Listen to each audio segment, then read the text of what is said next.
Gabriele Saller. Esse é um tema realmente muito difícil e existem várias possibilidades de abordagem em relação ao tema. Nós temos o debate que foi iniciado por Searle sobre a distinção entre inteligência artificial forte e fraca, eu acho muito interessante. E nós temos problemas tanto com a inteligência fraca quanto com a inteligência forte. Talvez os dilemas maiores com a inteligência artificial forte. Mas há problemas também com a inteligência artificial fraca, no uso dela, na sua estrutura, arquitetura. Então, nós temos dois tipos de problemas. Quando nós entendemos a inteligência artificial como objeto ou com o risco que foi mencionado pelo Dr. Bruno, da inteligência artificial como sujeito, que é um segundo problema. Ela, enquanto objeto ou como instrumento humano, ela pode ser um grande problema, porque ela pode causar riscos e danos em diversas áreas. Os exemplos da literatura são os mais variados, como, por exemplo, o uso de drones militares que têm decisões autônomas no campo de batalha, o uso de automóveis, veículos que são autônomos, a utilização de mecanismos de decisão automatizada em contratos e assim por diante. Nós temos, inclusive, uma série de discussões sobre as decisões judiciais automatizadas. E o caso muito interessante, muito importante, que é o caso da inteligência artificial forte como sujeito. Então, é um desafio no futuro. Nós não sabemos exatamente se isso é possível.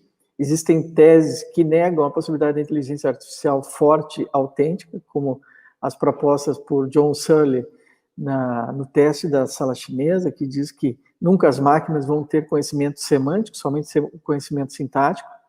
E a tese da Ada Lovelace, que é uma matemática britânica, que estabeleceu a ideia de que jamais um algoritmo será capaz de conseguir reproduzir a consciência humana. Então, nós temos um limite, que é o limite da consciência humana, e que não seria nem realizado pela impossibilidade da máquina ter conhecimento semântico, nem pela possibilidade de existir algum tipo de algoritmo que não seja um algoritmo criado.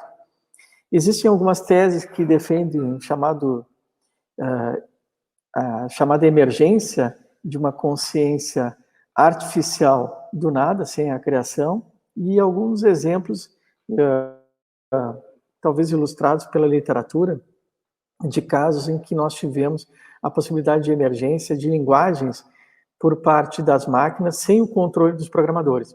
Mas a ideia que é prevalente hoje ainda é de que a arquitetura, a modelagem, a linguagem, os algoritmos, eles são fruto de uma estruturação que é uma estruturação humana. O grande risco que foi estabelecido em alguns estudos recentes é que esse trabalho de estruturação de linguagem em inteligência artificial não é um trabalho simples de programação.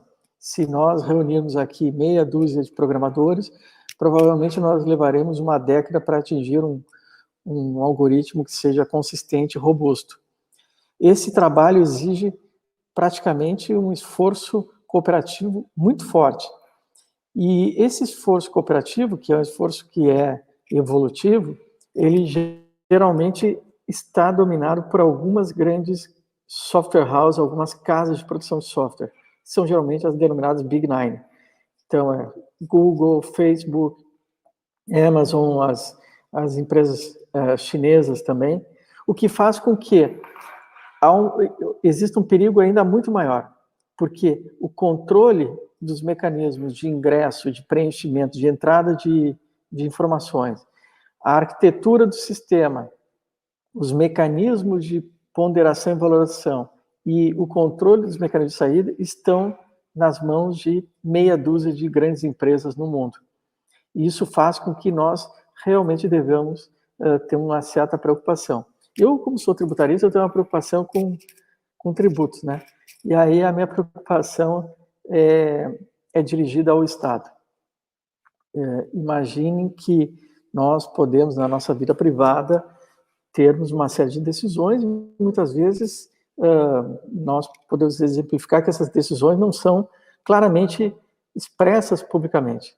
Então, nós podemos ter alguma preferência que nós não relatamos, dizemos que gostamos de música clássica, mas na verdade lá no nosso íntimo gostamos mais de música popular brasileira, e muitas vezes nós não relatamos todas as nossas preferências.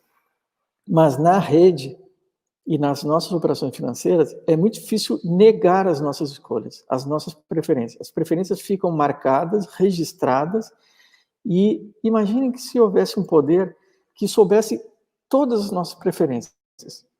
O que nós compramos, o que adquirimos, o que fazemos com as nossas escolhas do ponto de vista individual, no supermercado, nas compras nos cartões de crédito, nas transferências bancárias, nos depósitos, nas aquisições, e se também esse poder pudesse vasculhar as redes sociais e verificar nossas preferências.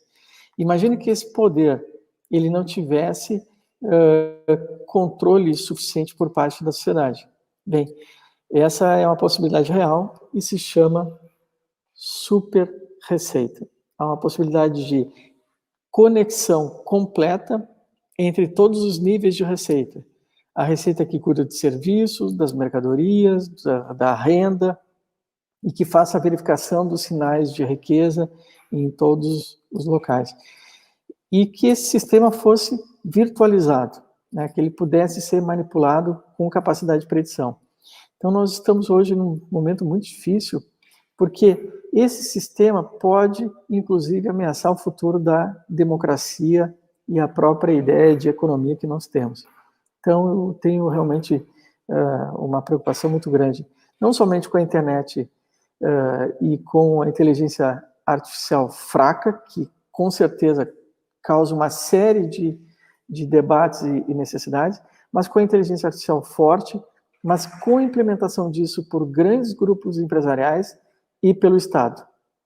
Imagine que o Estado, detentor de todo esse potencial, esse poder, e não somente peça os nossos dados, ele tenha os chamados agentes artificiais, e quem conhece a inteligência artificial sabe que os agentes artificiais são um dos modelos do sistema de inteligência artificial. Nós temos um sistema multiagentes, e ao invés de termos um fiscal, pessoa física natural, tivéssemos um fiscal que fosse um algoritmo, um software instalado dentro das máquinas, dentro do sistema das empresas e provavelmente dentro de todas as operações que nós realizamos.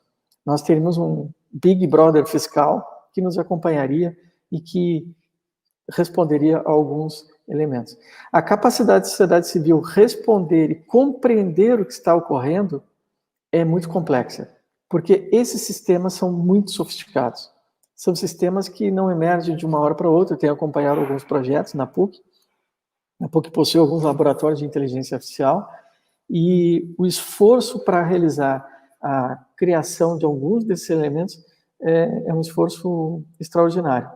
Além do fato de que a nossa racionalidade é muito limitada e que nós somos, muitas vezes, induzidos a comportamentos por parte de gatilhos mentais, como o professor Bruno mencionou no Kahneman, que induzem a comportamentos sem que nós tenhamos a plena consciência disso. A professora Gabriele trabalha muito também com a questão da neurociência, e se ligarmos neurociência com inteligência artificial, nós podemos ver o perigo que nós vamos ter no próximo século.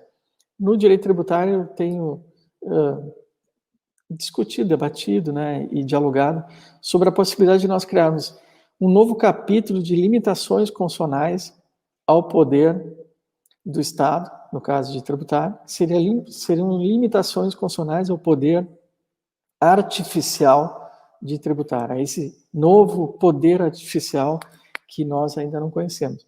Então, eu parabenizo aí as exposições da professora Gabriele, professor Bruno, aprendi muito, escutei com muita atenção, e creio que agora não sei se eu passo a perguntas ou se eu passo aos palestrantes para que teçam mais comentários sobre o tema. Tiago, me auxilia aí, por favor.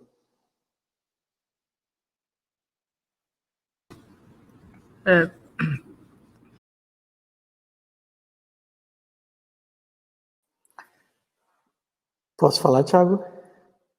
Fique à vontade, professor. Obrigado. Então, concordando com tudo com o professor Bruno e a excelente resposta do professor Gabriele, Só comentar, digamos que nós assumíssemos o desafio de construir uma máquina capaz de resolver casos difíceis. Não que a máquina decidisse por ela própria, não tivesse inteligência forte, substitutiva, autêntica, mas ela fosse uma máquina que nos auxiliasse, fosse o 11º ministro supremo e que tentasse ter um voto. Ou como se nós escolhêssemos um voto artificial no conselho de administração de uma empresa, como o professor Lupion pesquisa na PUC, ou no conselho fiscal de alguma empresa, tivéssemos um voto de alguém que fosse um poder artificial com inteligência artificial para a decisão. Vejamos se isso é possível. Primeiro, nós vamos considerar que seria constituída essa máquina, esse algoritmo, por humanos. Os humanos deveriam colocar seus valores ali. Aí o nosso primeiro desafio seria escolher qual teoria ética que esta máquina deveria utilizar. Seria uma teoria deontologista, baseada no dever, no modelo kantiano? Seria uma teoria utilitarista, consequencialista, baseada na análise de resultados e consequências? Seria uma teoria da virtude? Ou seria uma outra teoria? Uma confluência dessas duas. Um modelo tipo Nussbaum, que une modelo aristotélico com contratual, ou um modelo de Rawls. O nosso primeiro desafio seria eleger a teoria ética que iria nos auxiliar nos casos difíceis. A própria máquina poderia emergir uma nova teoria que nós nunca pensamos. Até a máquina poderia pensar que as nossas teorias éticas são muito fracas e por isso que nós vivemos em um período tão conturbado do ponto de vista moral. O segundo desafio seria que esta escolha dessa teoria ética teria que se defrontar com conflitos morais. Se fosse uma escolha kantiana, ele deveria verificar, na presença de um dever e de uma situação concreta, como resolver o problema do mentiroso. Se alguém bate a porta de alguém que ouve o esconderijo de alguém que está fugindo de um assassino, e aquele que abre a porta é perguntado pelo assassino: o fugitivo está aí? A minha futura vítima está aí? Deveria eu mentir ou deveria salvar a pessoa? Então, esses dilemas éticos, esses conflitos morais, eles vão aparecer na literatura em todas as teorias morais. Como nós iremos resolver? Alguns dizem que o modelo deontológico do Kant consegue resolver essa situação. Outros dizem que não, que é impossível, que é incapaz de resolver. Mas o nosso segundo desafio, depois de escolhermos a teoria ética, é como ela resolve casos de conflitos éticos. Isso deveria estar em algoritmo. Terceiro, como que em alguns casos não previstos, porque como disse o professor Bruno, a máquina é incapaz e nós somos incapazes de ter um processamento possível de verificar todos os casos, como resolver dilemas concretos. Mesmo teorias como a teoria aristotélica, ela não diz como resolver uma situação concreta. Ela diz que nós devemos nos aperfeiçoar. E, portanto, o erro é um elemento essencial na escolha ética. E nós aprendemos com os erros. Mas a máquina pode errar. A máquina poderia fazer uma decisão capaz de provocar um dano profundo à situação pessoal de alguém. Nós aceitaríamos isso? O erro praticado por um juiz, ele é terrível, ele é dramático, é uma tragédia, mas seria autorizada a máquina a errar na vida de alguém? Nós autorizaríamos isso? São tantos os dilemas que a construção de uma máquina dessas deveria ser objeto de construção por sábios, por filósofos, por pessoas iluminadas. E quem escolheria essas pessoas? Seriam os grandes sistemas de informática, as Big Nine? Quem é que construiria um modelo desses, algoritmo, para resolver os casos difíceis? E por último, se essa máquina conseguisse fazer tudo isso, ela teria o aspecto mais importante da humanidade, que é a empatia, é decidir como alguém que está na pele ou nas sandálias do outro. Será que ela decidiria com a mesma compaixão? Nós poderíamos transformar a compaixão em algo computacional, computável? São muitos desafios. Eu acho que a pergunta que a colega fez aí está umas 3, 4 teses de doutorado. Espero que surja, inclusive para eu poder ler, né? Porque eu fiquei muito curioso. Seria isso. Eu queria só colocar mais um... Que a ideia de inteligência artificial ela tem que ser pensada do ponto de vista humano. E creio que esse é o grande desafio que nós temos. De um lado, medidas para responsabilização do mau uso da inteligência artificial, como diz o professor Paulo Schia, Então, como é que nós veremos esses modelos de responsabilização? E tem alguns estudos que pretende realizar, mas também a questão da supervisão algorítmica, que foi mencionada pelo Bruno. Eu queria mencionar esse último aspecto, que é uma pergunta também da Cíntia Moá aqui, e que eu acho que tem relação entre a supervisão e a responsabilização. Se nós pegássemos, por exemplo, a famosa lei de Isaac Asimov, que estabelecia aquelas 3 regras da robótica, que implicavam em não causar danos aos seres humanos. Existem alguns livros que tentaram esboçar, se nós tentássemos realmente transformar aquelas regras como algoritmo a ser instalado em máquinas, se existiria alguma consistência e se funcionariam. E os resultados dos estudos é que seriam inconsistentes. Por quê? Porque uma máquina poderia tentar causar um mal a um humano que está tentando prejudicar outro humano. Digamos, um assassino que quer matar alguém. Para ele proteger a vítima, o indefeso, ele teria que, de certa forma, causar um certo mal, mesmo que involuntário a um terceiro. E se ele achasse que, para proteger alguém, ele devesse ter medidas de proteção a uma pessoa que deseja o suicídio, por exemplo. Então, em certa medida, ele causaria um mal a um, mas em prol de um bem maior. Ou se ele fosse proteger muitos, colocando o dilema da Philippa Foot, que é o exemplo do Bond, que foi criado principalmente, inicialmente por ela, como procederiam num caso desse? Então, as 3 leis simples de Isaac Asimov sobre a robótica se mostraram muito difíceis. Por isso que é necessário realmente ter supervisão e responsabilização, porque um sistema ele não consegue introjetar em um algoritmo todas as regras possíveis capazes de ter uma teoria moral consistente, regras de solução de conflitos morais e percepção de todos os casos concretos possíveis e futuros.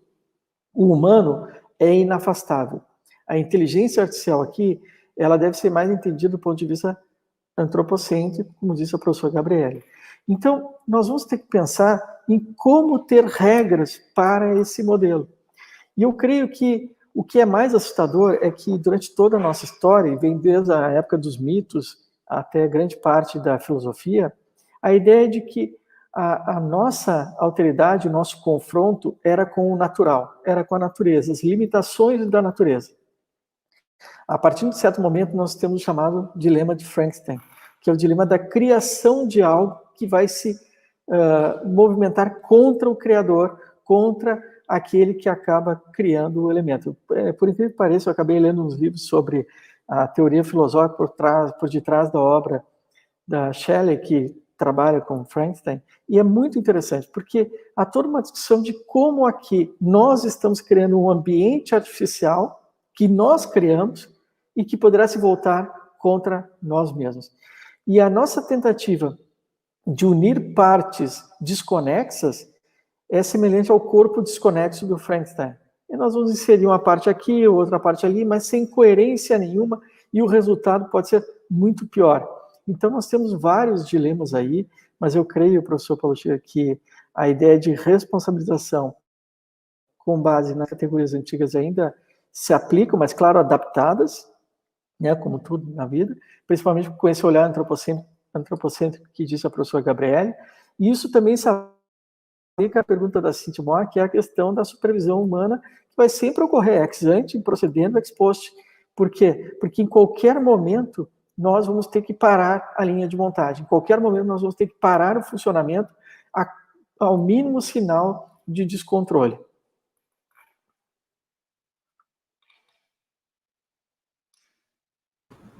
Obrigado, professores. Simplesmente alguns aspectos nos limites do que eu conheço, né? Então, o que eu compreendo é que existe uma grande discussão na possibilidade do indivíduo reproduzir aspectos e estados mentais. Crer, não crer, ou suspender o juízo. São os 3 aspectos doxásticos que a gente chama, né, de estados mentais. Será que nós podíamos fazer isso? E o Descartes dá uma resposta negativa. Não, não podemos. Não há como nós fazermos isso, porque é parte íncita da condição humana possuir um aspecto do espírito que é irrepetível. Cada um tem a sua individualidade espiritual e de consciência individual. Essa ideia de espírito vai ser reproduzida depois em Sully com uma ideia de consciência. E ele faz uma distinção a um modelo que você considera o cérebro como hardware, que é um modelo que praticamente todos nós fazemos. O cérebro seria o hardware, o computador, onde nós temos um programa que seria a nossa mente. Então, essa dualidade mente-cérebro permitiria uma reprodução artificial de estados mentais. Então, bastaria que nós estudássemos os estados mentais, ou melhor, olhássemos o cérebro e fizéssemos uma reprodução como se fosse uma engenharia reversa, como nós reproduzimos vários outros elementos dados. O que ocorre? O Sully vai responder que não é possível. Eu não tenho como fazer essa distinção mente-cérebro, nós somos algo uno, essa singularidade é irrepetível, nós não conseguimos reproduzir.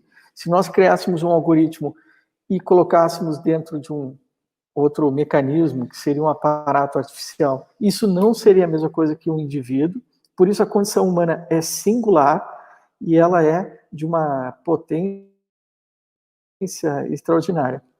O que eu diria?